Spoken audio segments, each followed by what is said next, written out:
സത്യം സത്യമായി അരുളിയ തിരുവചനം, നിത്യസത്യമായി അരുളിയ ദിവ്യവചനം, ശാന്തിയായി ദീപമായി നമ്മിൽ തെളിദീപമായിതാ സത്യവചനം.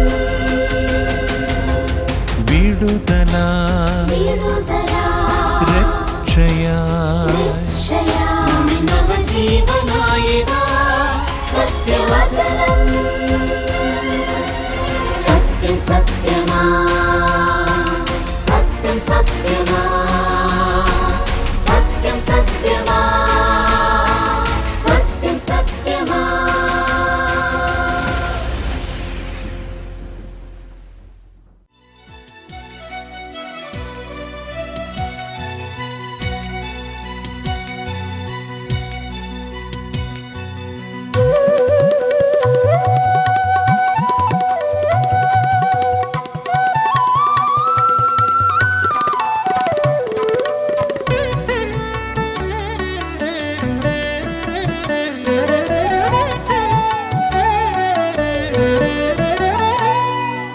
നീലവാനിൽ ജീവനാഥൻ മേഘത്തേരിൽ വരും വിരവിൽ, നീലവാനിൽ ജീവനാഥൻ മേഘത്തേരിൽ വരും വിരവിൽ, നീലവാനിൽ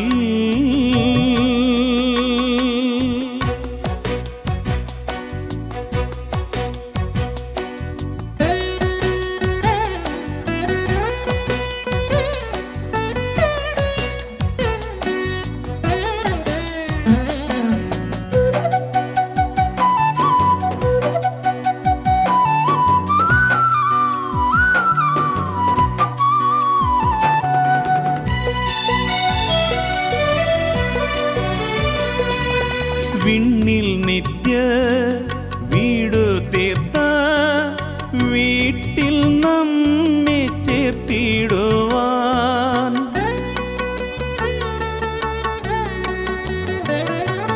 വിണ്ണിൽ നിത്യ വീടു തീർത്ത വീട്ടിൽ നമ്മെ ചേർത്തിടുവാൻ, തേജസ്സിൽ യേശു വരും, തേജസ്സിൽ യേശു വരും. Hallelujah hallelujah. നിസപനി മപഗമ നിസഗമ പനിസ, നീലവാനിൽ ജീവനാഥൻ മേഘത്തേരിൽ വരും വിരവിൽ, നീലവാനിൽ. സത്യസത്യമായ എന്ന ദൈവവചന സന്ദേശത്തിലേക്ക് ഏവർക്കും സ്വാഗതം.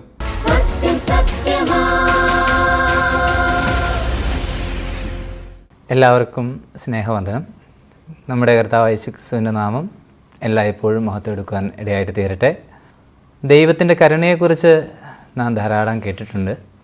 ദൈവത്തിൻ്റെ കരുണയെ വിശദീകരിക്കുവാനായിട്ട് നെപ്പോളിയൻ്റെ അടുത്ത് വന്ന ഒരു അമ്മയുടെ കഥ നാം സാധാരണ പറഞ്ഞു കേട്ടിട്ടുണ്ട്.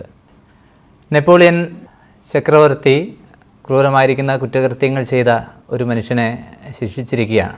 അദ്ദേഹത്തെ വധശിക്ഷയ്ക്ക് വിധിച്ചിരിക്കുകയാണ്. അപ്പോൾ വധശിക്ഷയ്ക്ക് വിധിച്ച ആ മനുഷ്യൻ്റെ അമ്മ നെപ്പോളിയൻ്റെ അടുക്കൽ വന്നിട്ട് ഇങ്ങനെ ചോദിച്ചു, എൻ്റെ മകനോട് കരുണ കാണിക്കണം എന്ന് പറഞ്ഞു. അപ്പോൾ നെപ്പോളിയൻ മറുപടിയായിട്ട് കൊടുത്തു, നിങ്ങളുടെ മകൻ പല ആവർത്തി രാജ്യത്തിൻ്റെ നിയമങ്ങൾക്ക് വിരോധമായിട്ടുള്ള തെറ്റുകൾ ചെയ്തു, അതുകൊണ്ട് നിങ്ങളുടെ മകന് ഒരിക്കലും നീതി ലഭിക്കുകയില്ല എന്ന് പറഞ്ഞു. അപ്പോൾ മാതാവ് നെപ്പോളിയനോട് പറഞ്ഞു, ഞാൻ ചോദിച്ചത് നീതിയല്ല, ഞാൻ ചോദിച്ചത് കരുണയാണ് എന്ന് പറഞ്ഞു. അപ്പോൾ നെപ്പോളിയൻ പറഞ്ഞു, നിങ്ങളുടെ മകൻ ചെയ്തിരിക്കുന്ന കുറ്റകൃത്യം എത്ര വലുതാണ് എന്ന് നിങ്ങൾക്കറിയില്ല, അതുകൊണ്ട് നിങ്ങളുടെ മകൻ കരുണയ്ക്ക് അർഹനല്ല എന്ന് പറഞ്ഞു. അപ്പോൾ ഈ മാതാവ് വീണ്ടും മറുപടി പറഞ്ഞു, ഞാൻ ചോദിച്ചത് അർഹമായത് കൊടുക്കാനായിട്ടല്ല, ഞാൻ ചോദിച്ചത് കരുണയാണ് രാജാവിനോട് ചോദിക്കുന്നത്. രാജാവിന് കരുണയുണ്ടെങ്കിൽ അവനോട് കരുണ കാണിക്കണം, അവനെ വെറുതെ വിടണം എന്ന് പറഞ്ഞു. അപ്പോൾ നെപ്പോളിയൻ രാജാവ് ഇങ്ങനെ പറഞ്ഞു, എനിക്ക് കരുണയുണ്ട്, ഞാൻ നിങ്ങളുടെ മകനെ വെറുതെ വിട്ടിരിക്കുന്നു എന്ന് പറഞ്ഞു. പ്രിയപ്പെട്ടവരെ, ഈ കഥയിൽ നിന്ന് ദൈവത്തിൻ്റെ കരുണയെ മനസ്സിലാക്കാൻ തക്കവണ്ണമുള്ള ഒരു നല്ല ഉദാഹരണമാണ് ഈ നെപ്പോളിയൻ്റെയും അതുപോലെ ഈ മാതാവിൻ്റെയും കഥ എന്നുള്ളത്. ക്രൂരമായിരിക്കുന്ന അനേക തെറ്റുകൾ ചെയ്ത ഒരു മനുഷ്യൻ, അവന് യാതൊരു രീതിയിലും ആ കുറ്റത്തിൽ നിന്ന് അവനെ മോചിക്കുവാനോ ശിക്ഷയിൽ നിന്ന് വിടുവിക്കാനോ സാധിക്കുകയില്ല. എന്നാൽ അവനെ വിടുവിക്കാനായിട്ട് സാധിക്കുന്ന ഒരേ ഒരു കാര്യം എന്ന് പറയുന്നത് രാജാവിന് അവനോട് കരുണ തോന്നുക എന്നുള്ളതാണ്. പാപിയായിരിക്കുന്ന മനുഷ്യനെ ശിക്ഷിക്കാതെ വിടാനായിട്ട് ദൈവത്തിന് തോന്നേണ്ടുന്ന ഒരേ ഒരു കാര്യം എന്ന് പറയുന്നത് ദൈവത്തിൻ്റെ കരുണയാണ്. ദൈവത്തിന് മനുഷ്യവർഗത്തോട് കരുണ തോന്നിയതുകൊണ്ടാണ് അവനെ ശിക്ഷിക്കാതെ വിടുന്നത്. ദൈവത്തെക്കുറിച്ച് ബൈബിൾ പരിചയപ്പെടുത്തുന്നത്, അല്ലെങ്കിൽ ദൈവത്തെക്കുറിച്ച് ബൈബിൾ വിശേഷിപ്പിക്കുന്നത് കരുണാസമ്പന്നനായിരിക്കുന്ന ദൈവമോ എന്നൊക്കെയാണ്. കരുണാസമ്പന്നനായിരിക്കുന്ന ദൈവം നമ്മെ സ്നേഹിച്ചു. കരുണയിൽ സമ്പന്നത ഉള്ളവൻ, മറ്റേതിനുമല്ല, കരുണ എന്ന വിഷയത്തിൽ സമ്പന്നനായിരിക്കുന്ന ഒരു ദൈവമാണ് നമ്മളുടെ ദൈവം. പാപിയായിരിക്കുന്ന ഒരു മനുഷ്യൻ അവന് അർഹമായി ലഭിക്കേണ്ടിയിരിക്കുന്നത് ശിക്ഷയാണ്. എന്നാൽ ആ ശിക്ഷ നമുക്ക് തരാതെ നമ്മളോട് കരുണ കാണിച്ച് തൻ്റെ പുത്രൻ്റെ മേൽ നമ്മുടെ പാപത്തിൻ്റെ ശിക്ഷ ഇട്ടുകൊണ്ട് നമ്മളോട് കരുണ കാണിച്ച് നമ്മെ ശിക്ഷയിൽ നിന്ന് വിടുവിച്ച കരുണാസമ്പന്നനായിരിക്കുന്ന ദൈവമാണ് ബൈബിൾ പരിചയപ്പെടുത്തുന്ന ദൈവം. ഇതുപോലെ തന്നെ ദൈവം കരുണ കാണിച്ച ഒരുപാട് മനുഷ്യർ ബൈബിളിൻ്റെ താളുകൾ മറിച്ച് നോക്കിയാൽ നമുക്ക് കാണുവാനായിട്ട് സാധിക്കും. പഴയ നിയമത്തിൽ 2 ദിനവൃത്താന്ത പുസ്തകം അതിൻ്റെ 33-ാം അധ്യായം വായിക്കുമ്പോൾ മനശ്ശെ എന്ന് പറയുന്ന ഒരു രാജാവിനെ നമുക്ക് കാണാനായിട്ട് സാധിക്കും. തൻ്റെ ജീവിതകാലത്ത് വളരെ അധികം ദൈവത്തെ കോപിപ്പിച്ച, ദൈവത്തിന് ഇഷ്ടമില്ലാത്ത കാര്യങ്ങൾ ചെയ്ത, എന്നാൽ തൻ്റെ കഷ്ടത വന്നപ്പോൾ അവൻ ആ ദൈവത്തോട് നിലവിളിക്കുകയും ദൈവം അവനോട് കരുണ കാണിക്കുകയും ഒക്കെ ചെയ്ത ചരിത്രം നാം വായിക്കുന്നുണ്ട്. നമുക്ക് ആ വേദഭാഗം ഒന്ന് വായിച്ച് പാപിയായിരിക്കുന്ന മനുഷ്യരോട് കരുണ കാണിക്കുന്ന ഒരു ദൈവത്തെ നമുക്ക് കാണുവാനായിട്ട് സാധിക്കും. നമുക്ക് ആ വേദഭാഗം ഒന്ന് വായിക്കാം. 2 ദിനവൃത്താന്ത പുസ്തകം 33-ാം അധ്യായം, അതിൽ 1 മുതൽ 13 വരെയുള്ള വേദഭാഗങ്ങൾ ഒന്ന് വായിച്ച് കേൾക്കാം. മനശ്ശെ വാഴ്ച തുടങ്ങിയപ്പോൾ അവന് 12 വയസ്സായിരുന്നു. അവൻ 55 സംവത്സരം യെരൂശലേമിൽ വാണു. യഹോവ ഇസ്രായേൽ മക്കളുടെ മുമ്പിൽ നിന്ന് നീക്കിക്കളഞ്ഞ ജാതികളുടെ മ്ലേച്ഛതകളെ പോലെ അവൻ യഹോവയ്ക്ക് അനിഷ്ടമായുള്ളത് ചെയ്തു. അവൻ തൻ്റെ അപ്പനായ എസ്കിയാവ് ഇടിച്ചു കളഞ്ഞ പൂജാഗിരികളെ വീണ്ടും പണിതു. ബാൽ വിഗ്രഹങ്ങൾക്ക് ബലിപീഠങ്ങളെ തീർത്തു. അശേര പ്രതിഷ്ഠകളും ഉണ്ടാക്കി. ആകാശത്തിലെ സർവ്വ സൈന്യത്തെയും നമസ്കരിച്ച് സേവിച്ചു. യെരൂശലേമിൽ എൻ്റെ നാമം ഇരിക്കുമെന്ന് യഹോവ അരുളി ചെയ്ത യഹോവയുടെ ആലയത്തിലും അവൻ ബലിപീഠങ്ങൾ പണിതു. യഹോവയുടെ ആലയത്തിൻ്റെ പ്രാകാരം 2-ലും അവൻ ആകാശത്തിലെ സൈന്യത്തിന് ബലിപീഠങ്ങൾ പണിതു. അവൻ തൻ്റെ പുത്രന്മാരെ ബെൻ ഹിന്നോം താഴ്വരയിൽ അഗ്നിപ്രവേശനം ചെയ്യിച്ചു. മുഹൂർത്തം നോക്കി ആഭിചാരങ്ങളും ശുദ്ധ പ്രയോഗങ്ങളും പ്രയോഗിച്ചു. വെളിച്ചപ്പാടന്മാരെയും ലക്ഷണം പറയുന്നവരെയും നിയമിച്ചു. യഹോവയ്ക്ക് അനിഷ്ടമായുള്ളത് പലതും ചെയ്ത് അവനെ കോപിപ്പിച്ചു. താൻ ഉണ്ടാക്കിയ വിഗ്രഹ പ്രതിമയെ അവൻ ദൈവാലയത്തിൽ പ്രതിഷ്ഠിച്ചു. ഈ ആലയത്തെക്കുറിച്ചോ, ഈ ആലയത്തിലും ഞാൻ എല്ലാ ഇസ്രായേൽ ഗോത്രങ്ങളിൽ നിന്ന് തിരഞ്ഞെടുത്തിരിക്കുന്ന യെരൂശലേമിലും ഞാൻ എൻ്റെ നാമം എന്നേക്കും സ്ഥാപിക്കും എന്നും ഞാൻ മോശെ മുഖാന്തരം ഇസ്രായേലിനോട് കൽപ്പിച്ച സകല ന്യായപ്രമാണത്തെയും ചട്ടങ്ങളെയും ന്യായങ്ങളെയും അനുസരിച്ച് നടപ്പാൻ അവർ സൂക്ഷിക്കുമെങ്കിൽ ഞാൻ നിങ്ങളുടെ പിതാക്കന്മാർക്കായി നിശ്ചയിച്ച ദേശത്ത് നിന്ന് അവരുടെ കാൽ ഞാൻ ഇനി നീക്കിക്കളയുകയില്ല എന്നും ദൈവം ദാവീദിനോടും അവൻ്റെ മകനായ ശലോമോനോടും അരുളി ചെയ്തിരുന്നു. അങ്ങനെ മനശ്ശെ ഇസ്രായേൽ പുത്രന്മാരുടെ മുമ്പിൽ നിന്ന് നശിപ്പിച്ച ജാതികൾ ചെയ്തതിലും അധികം വഷളത്വം പ്രവർത്തിപ്പാൻ തക്കവണ്ണം യഹൂദായെയും യെരൂശലേം നിവാസികളെയും തെറ്റുമാറാക്കി. യഹോവ മനശ്ശെയോടും അവൻ്റെ ജനത്തോടും സംസാരിച്ചു, എങ്കിലും അവർ ശ്രദ്ധിച്ചില്ല. ആകയാൽ യഹോവ അശൂർ രാജാവിൻ്റെ സേനാധിപതിമാരെ അവരുടെ നേരെ വരുത്തി. അവർ മനശ്ശെയെ കൊളുത്തുകളാൽ പിടിച്ച് ചങ്ങലയിട്ട് ബാബേലിലേക്ക് കൊണ്ടുപോയി. കഷ്ടത്തിലായപ്പോൾ അവൻ തൻ്റെ ദൈവമായ യഹോവയോട് അപേക്ഷിച്ചു. തൻ്റെ പിതാക്കന്മാരുടെ ദൈവത്തിൻ്റെ മുമ്പിൽ തന്നെത്താൻ ഏറ്റവും താഴ്ത്തി അവനോട് പ്രാർത്ഥിച്ചു. അവൻ്റെ പ്രാർത്ഥന കൈക്കൊണ്ട് അവൻ്റെ യാചന കേട്ട് അവനെ വീണ്ടും യെരൂശലേമിൽ അവൻ്റെ രാജ്യത്വത്തിന് തിരിച്ചു വരുത്തി. യഹോവ തന്നെ ദൈവം എന്ന് മനശ്ശെയ്ക്ക് ബോധ്യമായി. മനശ്ശെ എന്ന രാജാവിൻ്റെ ഒരു ചരിത്രമാണ് നാം വായിച്ചത്. താൻ 12-ാമത്തെ വയസ്സിൽ രാജാവായി സ്ഥാനമേറ്റു. 55 സംവത്സരം യെരുശലേമിൽ വാണ ഒരു രാജാവാണ് മനശ്ശെ എന്ന് പറയുന്നത്. തൻ്റെ ജീവിതത്തിൻ്റെ സിംഹഭാഗവും താൻ ദൈവത്തെ പ്രസാദിപ്പിക്കുകയല്ല ചെയ്തത്, ദൈവത്തിന് അനിഷ്ടമായിരിക്കുന്ന കാര്യങ്ങൾ ചെയ്ത് ദൈവത്തെ കോപിപ്പിക്കുകയാണ് ചെയ്തത്. താൻ വാഴ്ച തുടങ്ങിയപ്പോൾ താൻ ദൈവത്തിന് എന്തൊക്കെ കാര്യങ്ങളാണോ ഇഷ്ടമില്ലാത്തത് അതൊക്കെ ചെയ്യുവാനായിട്ട് താൻ തീരുമാനിച്ചു. തൻ്റെ പിതാക്കന്മാർ ചെയ്തു പോകുന്ന ഒന്നും അവൻ അനുഷ്ഠിക്കുവാനായിട്ടോ മുമ്പ് ദൈവത്തിന് പ്രസാദമായിരിക്കുന്ന യാതൊരു കാര്യങ്ങൾ ചെയ്യുവാനായിട്ടോ അവൻ തീരുമാനിച്ചില്ല. ദൈവത്തെ കോപിപ്പിക്കുവാനായിട്ട് അവൻ തീരുമാനിച്ചു. അന്യ ദൈവങ്ങളെ ആരാധിക്കുവാനും നമസ്കരിക്കുവാനും ഒക്കെ ആയിട്ട് തീരുമാനിച്ചു. ക്ഷുദ്ര പ്രയോഗങ്ങൾ നടത്തി പല പല മ്ലേച്ഛതകളും അവിടെ കൊണ്ടുവരാനായിട്ട് താൻ നിയമമുണ്ടാക്കി. താൻ തെറ്റ് ചെയ്യുക മാത്രമല്ല, ഒരു സമൂഹത്തെ മുഴുവൻ തെറ്റിലേക്ക് നയിച്ചു.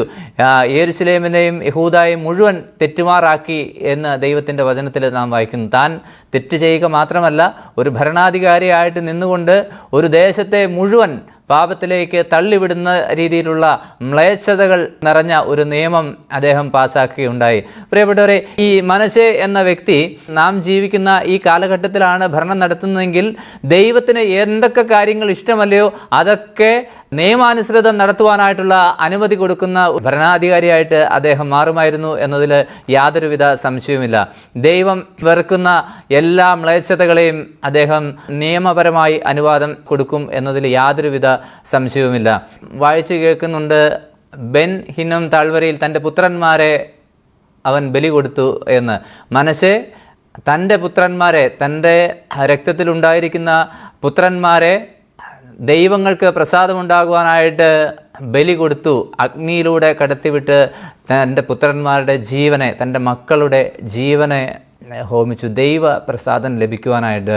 പ്രിയപ്പെട്ടവർ, എത്രയോ സങ്കടകരമായിരിക്കുന്ന ഒരവസ്ഥയിലൂടെയാണ് ദൈവത്തെ പ്രസാദിപ്പിക്കുവാനായിട്ട് മനുഷ്യൻ്റെ തെറ്റിദ്ധാരണകൾ കടന്നു പോകുന്നതെന്ന് നാം ഈ മനുഷ്യരുടെ ജീവിതത്തിലേക്ക് നോക്കിക്കഴിഞ്ഞാൽ മനസ്സിലാക്കാനായിട്ട് സാധിക്കും. എത്രയോ സങ്കടകരമായിരിക്കുന്ന അവസ്ഥയാണ്. ഈ തീയിലൂടെ കടന്നു പോകുന്ന തൻ്റെ കുഞ്ഞ് ആ അപ്പനെ നോക്കി എത്രമാത്രം നിലവിളിച്ചിട്ടുണ്ടാവും, എത്രമാത്രം കരഞ്ഞിട്ടുണ്ടാവും. പക്ഷേ അദ്ദേഹം ദൈവത്തെ പ്രസാദിപ്പിക്കാനായിട്ട് തൻ്റെ മക്കളെ തീയിലൂടെ കടത്തിവിട്ട് ബലിയായിട്ട് നൽകുന്ന ഒരു ക്രൂരനായിരിക്കുന്ന അപ്പനായിട്ട് മാറി. ഇന്നത്തെ കാലത്താണ് അദ്ദേഹം ജീവിച്ചിരിക്കുന്നതെങ്കിൽ നാം പത്രത്തിലൊക്കെ വായിച്ചിട്ടുണ്ട്. 2 വർഷങ്ങൾക്കൊക്കെ മുമ്പ് പത്തനംതിട്ടയിലും കോഴഞ്ചേരിയിലും ഒക്കെ നടന്ന നരബലിയെക്കുറിച്ചൊക്കെ നാം കേട്ടിട്ടുണ്ട്. ഇന്ന് മനശ്ശെയാണ് റൂൾ ചെയ്യുന്നതെങ്കിൽ അത് നിയമത്തിൻ്റെ സാധ്യതയോടുകൂടി നരബലി മുമ്പോട്ടേക്ക് കൊണ്ടുപോകാൻ ഒരുപക്ഷെ അനുവദിക്കുമായിരുന്നു. ഇന്ന് കോഴഞ്ചേരിയിലും പത്തനംതിട്ടയിലും ഒക്കെ നരബലി നടത്തിയ ആളുകളെ ഇന്ന് ജയിലിലാണ്. ഇന്ന് മനശ്ശെയാണ് ഇന്നത്തെ കാലത്ത് ഭരിക്കുന്നതെങ്കിൽ ഉറപ്പായിട്ടും എന്ത് ചെയ്തേനെ, നരബലി നടത്തുന്നവർക്ക് അനുകൂലമായിരിക്കുന്ന നിയമങ്ങൾ കൊണ്ടുവരുവാനായിട്ട് ശ്രമിച്ചേനെ. മാത്രമല്ല, ദൈവത്തെ കോപിപ്പിക്കുന്ന എല്ലാ മ്ലേച്ഛതകളും പ്രവർത്തിക്കുവാനായിട്ട് അനുമതി കൊടുത്തേനെ. ലൈംഗിക സ്വാതന്ത്ര്യം എന്നതിൻ്റെ പേരിൽ സകലവിധ മ്ലേച്ഛതകളും പ്രവർത്തിക്കുവാനായിട്ട് ഒരുപക്ഷെ അനുമതി കൊടുക്കുവാനായിട്ടുള്ള സാധ്യത ഉണ്ട്. നാം ഇന്ന് സമൂഹത്തിൽ ഒക്കെ വായിക്കുന്നുണ്ട്, വിവാഹം എന്ന പവിത്രമായിരിക്കുന്ന ബന്ധം, ആ ബന്ധത്തെയൊക്കെ തച്ചുടച്ചുകൊണ്ട് വിവാഹം വേണ്ട, ലിവിങ് ടുഗദർ എന്ന കൺസെപ്റ്റിലേക്കൊക്കെ വന്നിരിക്കുന്നു. ഇഷ്ടമുള്ള ആളുടെ കൂടെ ഇഷ്ടമുള്ള സമയത്തേക്ക് മാത്രം ജീവിക്കുന്ന ഒരു സംസ്കാരം. ആധുനിക മനുഷ്യൻ എന്ന് പറയുന്ന ആളുകളൊക്കെ ഉയർത്തെഴുന്നേൽക്കുന്ന ഒരു സമയം. വേണ്ടി വന്നാൽ സ്വന്തം മക്കളെ പോലും സ്വന്തം ലൈംഗിക താല്പര്യങ്ങൾക്ക് വേണ്ടി ഉപയോഗിക്കാം എന്ന ആശയം ഉയർന്നു വരുന്ന ഒരു കാലഘട്ടത്തിലാണ് നാം ഇന്ന് ജീവിക്കുന്നത്. അങ്ങനെ ആശയങ്ങൾ പറയുന്ന മനുഷ്യരെ ആധുനിക മനുഷ്യൻ എന്ന് പറഞ്ഞ് വിശേഷിപ്പിക്കുകയും അവരുടെ ഇൻ്റർവ്യൂവും അവരുടെ ഓട്ടോഗ്രാഫും ഒക്കെ വാങ്ങി ഇതാണ് മനുഷ്യൻ, ഇതാണ് ഇന്നത്തെ കാലത്തെ മനുഷ്യൻ എന്ന് സമൂഹം വിലയിരുത്തുകയും ചെയ്യുന്നു. എത്ര മ്ലേച്ഛകരമായിരിക്കുന്ന ഒരു അവസ്ഥയാണ് മനുഷ്യൻ കടന്നു പോയിക്കൊണ്ടിരിക്കുന്നത് എന്ന് നാം ചിന്തിക്കേണ്ടിയിരിക്കുന്നു. പ്രിയപ്പെട്ടവരെ, ഇങ്ങനെ ഉള്ള ഒരു മനുഷ്യനായിരുന്നു മനശ്ശെ എന്ന് പറയുന്ന വ്യക്തി. ചെയ്യാൻ പാടില്ലാത്തതെല്ലാം, ദൈവത്തിന് എന്തൊക്കെ കാര്യങ്ങൾ ഇഷ്ടമല്ലയോ അതൊക്കെ ചെയ്തു. ഇന്ന് അദ്ദേഹം ഭരണം നടത്തുകയായിരുന്നു എങ്കിൽ ഒരുപക്ഷെ കഞ്ചാവ് തോട്ടങ്ങളെ പ്രോത്സാഹിപ്പിക്കുമായിരുന്നു. കഞ്ചാവ് കൃഷി ചെയ്യുവാനായിട്ട് ഒരുപക്ഷെ അദ്ദേഹം ചിലപ്പോൾ കാർഷിക ലോണുകൾ അനുവദിച്ചു എന്ന് വന്നേക്കാം. ഇനി ലോൺ തിരിച്ചടയ്ക്കാനായിട്ട് പറ്റിയില്ല എങ്കിൽ സബ്സിഡി അനുവദിച്ച് എഴുതി തള്ളുന്ന ഒരു കാഴ്ചയും ഒരുപക്ഷെ നമ്മൾ ഇന്നത്തെ കാലത്താണെങ്കിൽ കണ്ടെന്ന് ഇരിക്കും. പ്രിയപ്പെട്ടവരെ, ലഹരിയുടെ ഉപയോഗം ഒക്കെ വർദ്ധിച്ചു വരുന്ന ഒരു കാലഘട്ടമാണ് ഇന്നത്തെ കാലഘട്ടം എന്ന് നമുക്കറിയാം. ലഹരി ഇല്ലെങ്കിൽ വിദേശികൾ വരികയില്ല, ലഹരി ഇല്ലെങ്കിൽ സമൂഹത്തിന്, ഗവൺമെൻറ്റിന് വരുമാനം ഉണ്ടാകുകയില്ല എന്നൊക്കെ അവകാശപ്പെട്ട് കൂടെ കൂടെ ബാറുകൾ തുറക്കുകയും മദ്യത്തിൻ്റെ ഉപയോഗം വർദ്ധിച്ചു വരുന്നതുമായിരിക്കുന്ന ഒരു കാലഘട്ടം. പെരുമാറ്റം, ഇതൊക്കെ ദൈവത്തെ കോപിപ്പിക്കുന്ന പ്രവൃത്തിയാണ് എന്നതിൽ യാതൊരുവിധ സംശയവുമില്ല. ദൈവത്തിൻ്റെ കോപം ജനിപ്പിക്കുന്ന ഒന്നാണ് എന്നതിൽ യാതൊരുവിധ സംശയവുമില്ല എന്ന് നമുക്ക് മനസ്സിലാക്കാനായിട്ട് പറ്റും. ഇങ്ങനെയുള്ള ഒരു മനുഷ്യനോട് ദൈവത്തിന് പറയുവാനായിട്ടുള്ളത് എന്താണ്? ദൈവം എല്ലാ കാലത്തും എല്ലായിടത്തുമുള്ള മനുഷ്യരോട് വാദിക്കുന്ന ദൈവമാണ്. നാം വായിച്ച വേദഭാഗത്ത് വായിക്കുന്നത് ദൈവം പ്രവാചകന്മാരെ അയച്ച് മനശ്ശയോടും യെരൂശലേം നിവാസികളോടും സംസാരിച്ചു എന്നുള്ളതാണ്. ദൈവത്തിന് എന്തൊക്കെ കാര്യങ്ങൾ ഇഷ്ടമല്ല എന്ന് വെളിപ്പെടുത്തുന്നത് ദൈവത്തിൻ്റെ വചനത്തിലൂടെയാണ്. ദൈവത്തിൻ്റെ വചനത്തിലൂടെ ആളുകളോട് എപ്പോഴും സംസാരിക്കുന്നു. ആ വചനം കേട്ട് നാം ദൈവത്തിൻ്റെ ഇഷ്ടം തിരിച്ചറിയുന്നു എങ്കിൽ നമുക്ക് മാനസാന്തരപ്പെടുവാനായിട്ട്, തെറ്റുകളെ തിരുത്തുവാനായിട്ട് സാധിക്കും. ദൈവ ഇഷ്ടപ്രകാരമുള്ള ഒരു ജീവിതം നയിക്കുവാനായിട്ട് സാധിക്കും. എന്നാൽ മനശ്ശയെക്കുറിച്ച് പറയുന്നത് ദൈവം സംസാരിച്ചു, അവനത് കേൾക്കുവാനായിട്ട് കൂട്ടാക്കിയില്ല, അവൻ ശ്രദ്ധിച്ചില്ല എന്നുള്ളതാണ്. അതിനെ അവഗണിച്ച് കളഞ്ഞു. ദൈവത്തിൻ്റെ സംസാരത്തെ അവഗണിച്ച് കളഞ്ഞ ഒരു വ്യക്തിയായിട്ടാണ് മനശ്ശയെ നമുക്ക് കാണുവാനായിട്ട് സാധിക്കുന്നത്. ദൈവം അവനെ വെറുതെ വിടാനായിട്ട് ഉദ്ദേശിച്ചില്ല. ദൈവത്തിൻ്റെ വചനം പറഞ്ഞിട്ട് കേൾക്കാത്ത ഒരു മനുഷ്യനെ പിന്നീട് ദൈവം അവനെ മാനസാന്തരത്തിലേക്ക് നയിക്കാനായിട്ട് ദൈവത്തിൻ്റെ അടുത്ത പരിപാടി എന്ന് പറയുന്നത് അവനെ കഷ്ടങ്ങളിലൂടെ കടത്തിവിടുക എന്നുള്ളതാണ്. മനശ്ശെ രാജാവായിട്ട് നിന്നു, തനിക്ക് ചുറ്റും അംഗരക്ഷകരുണ്ട്, വലിയ വലിയ സൈന്യങ്ങളുണ്ട്. പക്ഷേ ദൈവം അവനെ കഷ്ടത്തിലേക്ക് കടത്തിവിട്ടു. അശൂർ രാജാവിനെ അയച്ചു. അവനെ ബാബേലിലേക്ക് പ്രവാസിയായിട്ട് ചങ്ങലയിൽ പിടിച്ചുകൊണ്ട് കൊണ്ടുപോയി. അപ്പോഴാണ് തനിക്കൊരു കാര്യം മനസ്സിലായത്. താൻ കഷ്ടത്തിലായപ്പോൾ അവൻ യഹോവയോട് നിലവിളിച്ചു. അനേക ദൈവങ്ങളെ പ്രസാദിപ്പിച്ച് ബലി നടത്തിയ മനശ്ശെ പക്ഷേ കഷ്ടത്തിലായപ്പോൾ വിളിച്ചത് യഥാർത്ഥ ദൈവത്തിലേക്കാണ്. യഹോവയോട് നിലവിളിച്ചു, സത്യദൈവത്തെ നോക്കി നിലവിളിച്ചു എന്നുള്ളതാണ്. ഒരുപക്ഷെ താൻ ബലി കഴിച്ച ദൈവങ്ങളെയൊക്കെ വിളിച്ചിട്ടുണ്ടാവാം, ആകാശത്തെ സൈന്യങ്ങളോട് പ്രാർത്ഥിച്ചിട്ടുണ്ടാവാം. പക്ഷേ അവരൊന്നും ഇടപെട്ടില്ല. ആരെയാണോ ദുഃഖിപ്പിച്ചത്, ആർക്ക് വിരോധമായിട്ടാണോ മനശ്ശെ പാപങ്ങൾ ചെയ്തുകൊണ്ടിരുന്നത്, ആ ദൈവത്തോട് കരഞ്ഞ് നിലവിളിച്ചു. ദൈവം അവൻ്റെ പ്രാർത്ഥന കേട്ടു, അവൻ്റെ യാചന കേട്ടു, അവനെ വീണ്ടും മടക്കിക്കൊണ്ടുവന്നു എന്നുള്ളതാണ്. പ്രിയപ്പെട്ടവർ, ദൈവത്തിനല്ലാതെ, സ്നേഹവാനായിരിക്കുന്ന കരുണയുള്ള ഒരു ദൈവത്തിനല്ലാതെ മനശ്ശയെ പോലെയുള്ള ഒരു മനുഷ്യനോട് കരുണ കാണിക്കാൻ ആർക്ക് സാധിക്കും? സ്വന്തം കുഞ്ഞിനെ വേദനയിലേക്ക് തള്ളിവിട്ട ഒരു മനുഷ്യൻ, ഒരു സമൂഹത്തെ മുഴുവൻ തെറ്റിലേക്ക് നടത്തിയ ഒരു മനുഷ്യൻ, ആ മനുഷ്യനോട് കരുണ കാണിക്കുവാനായിട്ട് സാധാരണ മനുഷ്യർക്ക് കഴിയില്ല. ദൈവത്തിനല്ലാതെ ആർക്കും കഴിയുകയില്ല പ്രിയപ്പെട്ടവരെ. അതുകൊണ്ട് ദൈവത്തിന് മനുഷ്യരോട് കരുണ കാണിക്കാൻ എല്ലാ കാലത്തും സാധിക്കും. അവൻ്റെ പാപത്തിൻ്റെ ബഹുത്വം ദൈവത്തിൻ്റെ കരുണയെ അടച്ചു കളയുകയില്ല.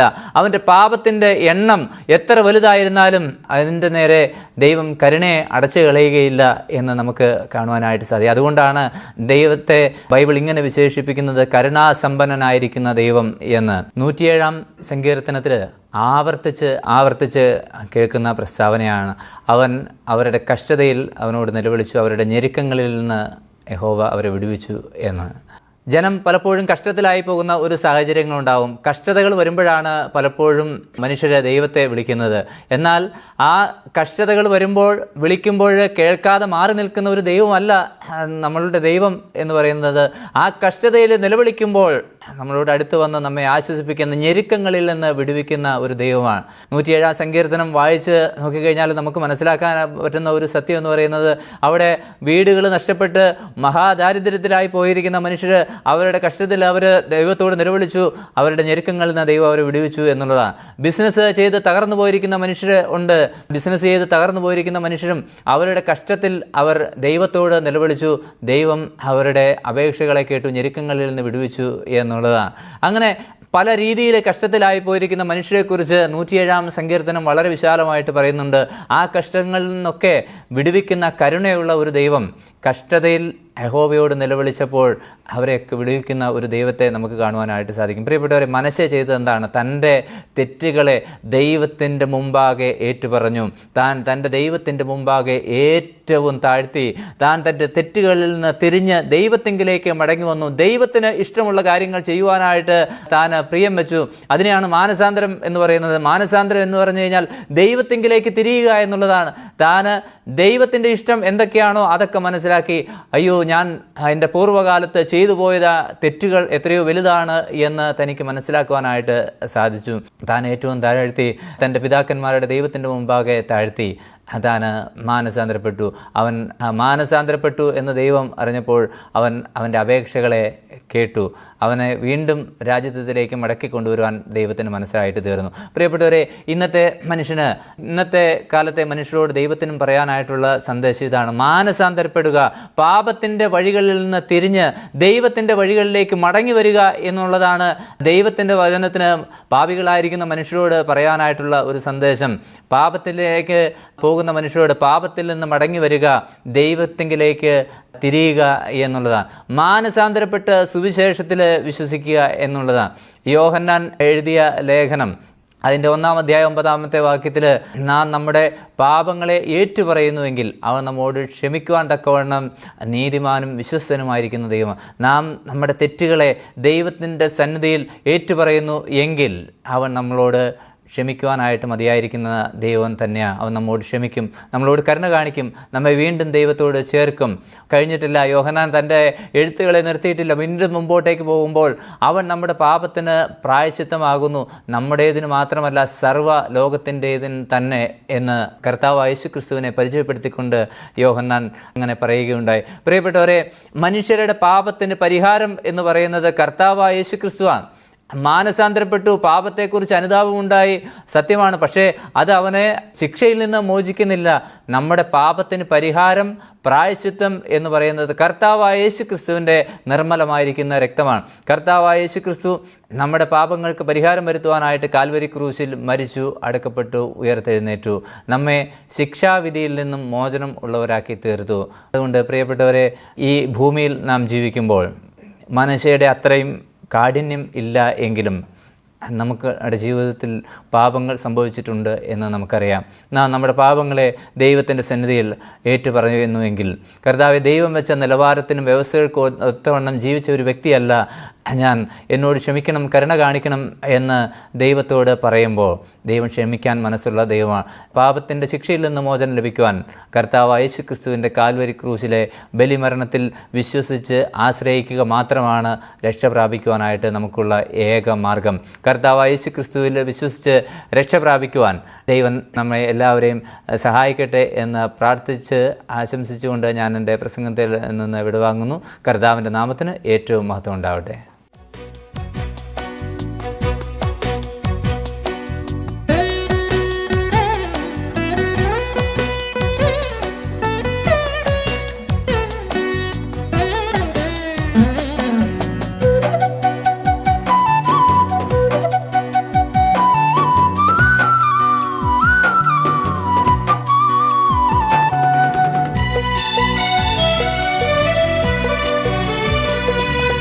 കണ്ണുനീരും കഷ്ടതയും അന്നു തീരും നിർണയമായി.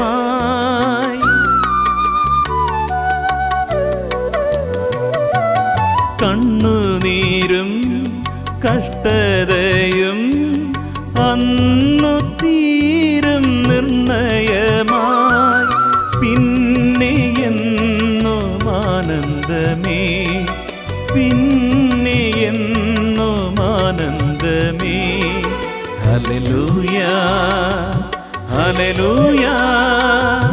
നിസ പനി മപ ഗമ നിസ ഗമ പനിസ. നീലവാനിൽ ജീവനാഥൻ മേഘത്തേരിൽ വരും വിരവിൽ.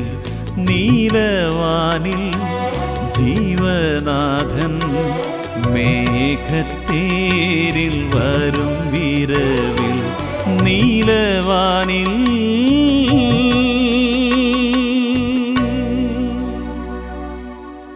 ദൈവവചന സന്ദേശത്തിലൂടെ ദൈവത്തിൻ്റെ കരുണയെക്കുറിച്ച് നാം കേട്ടുകൊണ്ടിരിക്കുകയായിരുന്നു.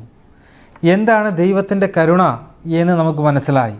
എന്താണ് നമുക്ക് അർഹമായത് ദൈവം തരാതിരുന്നതാണ് ദൈവത്തിൻ്റെ കരുണ എന്ന് നാം കാണുകയുണ്ടായി. മനുഷ്യരോട് ദൈവം കരുണ കാണിച്ചു. ദൈവത്തെ എങ്ങനെയെല്ലാം കോപിപ്പിക്കാമോ ആ രീതിയിലെല്ലാം കോപിപ്പിച്ച വ്യക്തിയാണ് മനശ്ശെ. എന്നാൽ ആ മനുഷ്യയോട് ദൈവം കരുണ കാണിച്ചു. നമുക്കറിയാം, പത്രോസ് കർത്താവ് യേശുക്രിസ്തുവിനെ 3 വട്ടം തള്ളിപ്പറയുന്നതായിട്ട് നാം കാണുന്നു. 3 വട്ടവും കർത്താവിനെ തള്ളിപ്പറഞ്ഞിട്ടും ആ മനുഷ്യനെ ഞാൻ അറിയുന്നില്ല എന്ന് ആണയിടുവാനും പ്രാകുവാനും തുടങ്ങിയതായ പത്രോസിനോട് ദൈവം കരുണ കാണിച്ചു. ഞങ്ങളെ കേൾക്കുന്ന പ്രിയപ്പെട്ടവരെ, നിങ്ങൾ എത്ര കൊടും പാപിയാണെങ്കിലും എത്ര ക്രൂരമായിരിക്കുന്ന പ്രവൃത്തികൾ ചെയ്തവരാണെങ്കിലും കർത്താവ് നമ്മോട് കരുണ കാണിക്കുന്നു. ദൈവം നമ്മെ സ്നേഹിക്കുന്നു.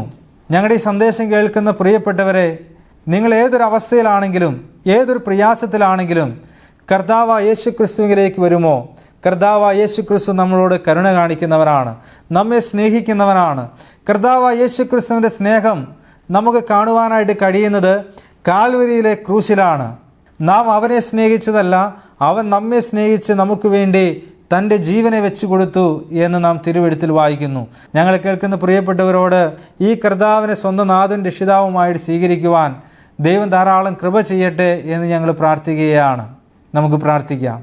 സ്വർഗീയ നല്ല പിതാവേ, അവിടുത്തെ കരുണയെക്കുറിച്ചാണ് ഞങ്ങൾ ചിന്തിച്ചത്. അവിടെ ഞങ്ങളോട് കാണിച്ച കരുണ എത്ര വലിയതാണ്. മനുഷ്യയോട് ദൈവം കരുണ കാണിച്ചു, പത്രോസിനോട് അവിടുന്ന് കരുണ കാണിച്ചു. കർത്താവേ, പാപിയും ദോഷിയുമായിരിക്കുന്ന ബലഹീനരായിരിക്കുന്ന ഞങ്ങളോട് അവിടുന്ന് കരുണ കാണിച്ചുകൊണ്ടാണല്ലോ അവിടുന്ന് തന്നെ താഴ്ത്തി ഭൂമിയിലേക്ക് ഇറങ്ങി വന്ന് ഞങ്ങൾക്ക് പകരക്കാരനായി കാൽവരിയിലെ ക്രൂശിൽ മരിച്ചത്. ആ മഹാസ്നേഹത്തിനായിട്ട് ഞങ്ങൾ നന്ദി പറയുന്നു. കർത്താവിനെ സ്വന്തം നാഥനും രക്ഷിതാവുമായി സ്വീകരിച്ച് കർത്താവിൻ്റെ മകനായിട്ട് തീരുവാൻ അവിടെ ഞങ്ങളെ സഹായിക്കണമേ. അവിടെ ഞങ്ങളുടെ പ്രാർത്ഥന യാചനയും കേട്ടതോർത്ത് സ്തോത്രം. എല്ലാ യേശു ക്രിസ്തുവിൻ്റെ ധന്യമുള്ള നാമത്തിൽ തന്നെ ആമേൻ. ഈ ദൈവവചന സന്ദേശം നിങ്ങൾക്കൊരു അനുഗ്രഹമായി എന്ന് ഞങ്ങൾ വിശ്വസിക്കുന്നു. നിങ്ങളുടെ വിലപ്പെട്ട നിർദ്ദേശങ്ങളും അഭിപ്രായങ്ങളും പ്രാർത്ഥനാവശ്യങ്ങളും ഞങ്ങളെ അറിയിച്ചാലും ഞങ്ങൾ നിങ്ങൾക്ക് വേണ്ടി പ്രാർത്ഥിക്കുന്നതായിരിക്കും. ഞങ്ങളുമായി ബന്ധപ്പെടേണ്ട വിലാസം Agape Gospel Ministries 126 Maithri Nagar, Asramam, Kollam. Email ID satyasathyamaya@gmail.com. Phone number 8136936648. Bible സംബന്ധമായ നിങ്ങളുടെ ചോദ്യങ്ങളും സംശയങ്ങളും ഞങ്ങളുടെ വാട്സപ്പ് നമ്പർ മുഖേന ഞങ്ങളെ അറിയിച്ചാലും ഞങ്ങൾ നിങ്ങൾക്ക് ഉത്തരം നൽകുന്നതായിരിക്കും. ഈ പ്രോഗ്രാമിൻ്റെ മറ്റു സന്ദേശങ്ങളും പാട്ടുകളും കേൾക്കുന്നതിനായി ഞങ്ങളുടെ സത്യസത്യമായി എന്ന യൂട്യൂബ് ചാനലും സത്യസത്യമായി എന്ന ഫേസ്ബുക്ക് പേജും സന്ദർശിച്ചാലും ദൈവം നമ്മെ അനുഗ്രഹിക്കുമാറാകട്ടെ. സത്യം സത്യമായി.